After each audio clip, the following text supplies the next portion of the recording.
Hoje vamos contar passo a passo e em ordem cronológica o que aconteceu nessa semana que mudou a história recente de Gaza. A semana começou com uma grande ofensiva terrestre de Israel, seguiu com uma investigação da ONU que chocou o mundo. Passou por reações diplomáticas fortes, incluindo a posição dos Estados Unidos, e desembocou em apelos humanitários do Papa e da própria ONU. Vem comigo que eu vou explicar para vocês. Na manhã do dia 16 de setembro, as forças de defesa de Israel iniciaram uma incursão terrestre ampliada na cidade de Gaza, uma operação que passou a ser descrita como o início de um novo estágio da guerra. Autoridades israelenses disseram que o objetivo era atacar a infraestrutura do Hamas e libertar reféns. Por outro lado, as imagens e relatos mostraram milhares de civis fugindo sob bombardeios, muitos carregando apenas o que podiam. Esse avanço veio acompanhado do que alguns relatórios chamaram de um dos bombardeios mais intensos em meses. Poucas horas depois, o Conselho de Direitos Humanos da ONU divulgou um relatório de 72 páginas que dizia, em termos muito fortes, que havia indícios de crimes que poderiam ser qualificados como atos genocidas contra palestinos, linguagem que automaticamente acende debates jurídicos e políticos pesados. A conclusão da comissão provocou choque internacional imediato. A palavra genocídio não é usada à toa, e o impacto político dela é enorme, e a reação imediata do Departamento de Estado dos Estados Unidos foi considerar a acusação uma hipocrisia, e rejeitou o relatório, argumentando que Israel age em legítima defesa e que no contexto do ataque de 7 de outubro, a leitura do conflito muda. Essa discordância entre a ONU e os Estados Unidos cria, na prática, um ambiente diplomático polarizado, o que influencia desde votações e sanções possíveis até o fornecimento de apoio militar e político a Israel. Na sequência do ataque terrestre, o Alto Comissário de Direitos Humanos da ONU, Volker Turk,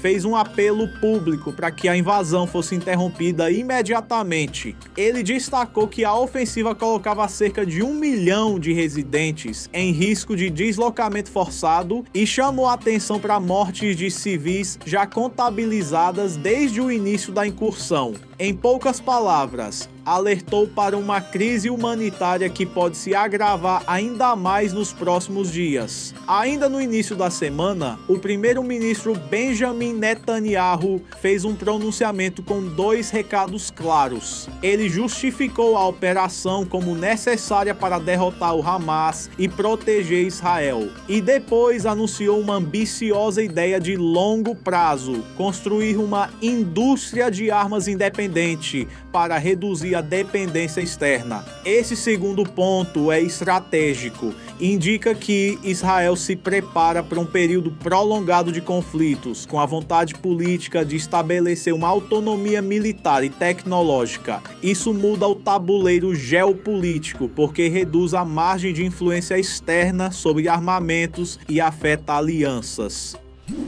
A reação política do lado palestino, o Hamas classificou a invasão como bárbara e usou o discurso para reforçar sua narrativa de resistência. Esse tipo de linguagem não é apenas retórica, serve para mobilizar apoio na região e para tentar ganhar legitimidade junto à opinião pública dos países árabes e de setores internacionais que criticam a ofensiva. A consequência prática é que a retórica alimenta a polarização e dificulta negociações de curto prazo. O presidente da Turquia, Recep Tayyip Erdogan, fez uma acusação chocante contra Benjamin Netanyahu. Chamou o premier israelense de ideologicamente semelhante a um parente de Hitler, depois de um ataque israelense a uma equipe de negociação do Hamas no Catar. Ele ainda afirmou: assim como Hitler não conseguiu prever a derrota que o esperava,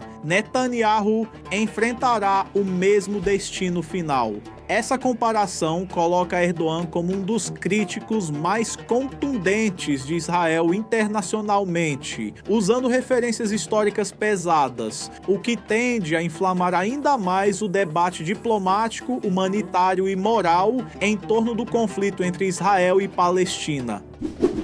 Na madrugada do dia 17 de setembro de 2025, com a operação em andamento e com centenas de milhares de civis no meio do fogo cruzado, o exército israelense anunciou a abertura de uma nova rota de fuga por 48 horas, para que civis deixassem a cidade de Gaza em segurança. Na prática, os relatos mostraram que muitas famílias resistem a se deslocar para o sul por medo de violência no caminho, pela falta de estruturas e pela falta de alimentos e abrigo no destino.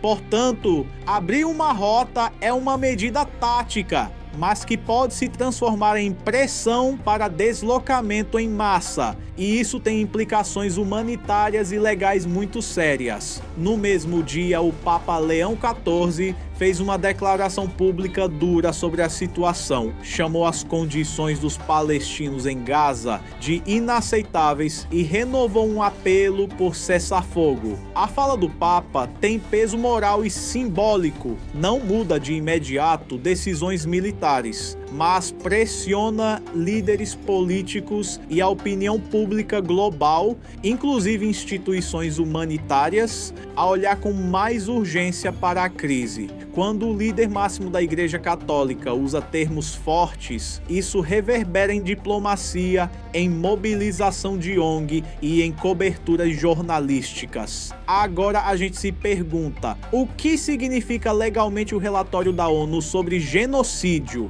Isso pode levar a sanções, a casos no Tribunal Penal Internacional ou a mudanças no apoio internacional? Você vai se surpreender com a resposta. Juridicamente, o relatório abre caminho para investigações e pressão política, mas não significa por si só imposição automática de sanções. A ação depende de votos e de membros permanentes do Conselho de Segurança atuarem. Outra pergunta: essa nova rota de fuga realmente protege civis ou serve para esvaziar a cidade e facilitar operações militares? A resposta direta é que, na prática, as rotas podem salvar vidas, mas também gerar deslocamento permanente se não houver garantias de retorno, abrigo e assistência. É por isso que organizações humanitárias e a ONU pedem garantias e corredores seguros devidamente protegidos e abastecidos. E quanto ao anúncio de Netanyahu sobre uma indústria bélica independente, por que isso importa? Porque reduzir a dependência externa em armamentos dá a Israel uma maior liberdade estratégica, com menos pressão internacional sobre restrições e, potencialmente, capacidade de sustentar conflito por mais tempo. Isso altera previsões de médio e longo prazo sobre a estabilidade regional. O que realmente está em jogo agora? Resumindo, eu acho que a situação em Gaza entrou em um novo estágio com a ofensiva terrestre perigosa. As acusações gravíssimas da ONU e vão polarizar ainda mais o mundo. Acho que enquanto os Estados Unidos apoiarem Israel, nenhuma medida punitiva rápida será aplicada pela ONU. E por último, o anúncio de uma indústria de armas autossuficiente por Israel é uma pista de que este conflito não está perto do fim. Se você gostou desse vídeo, deixa o like, se inscreve no canal e compartilha com alguém que precisa entender o que está acontecendo em Gaza agora mesmo. Comentem abaixo qual pergunta você quer que eu responda no próximo vídeo. Prometo que vou trazer as atualizações e explicar as consequências geopolíticas da situação em Gaza nos próximos dias. Tamo junto e falou!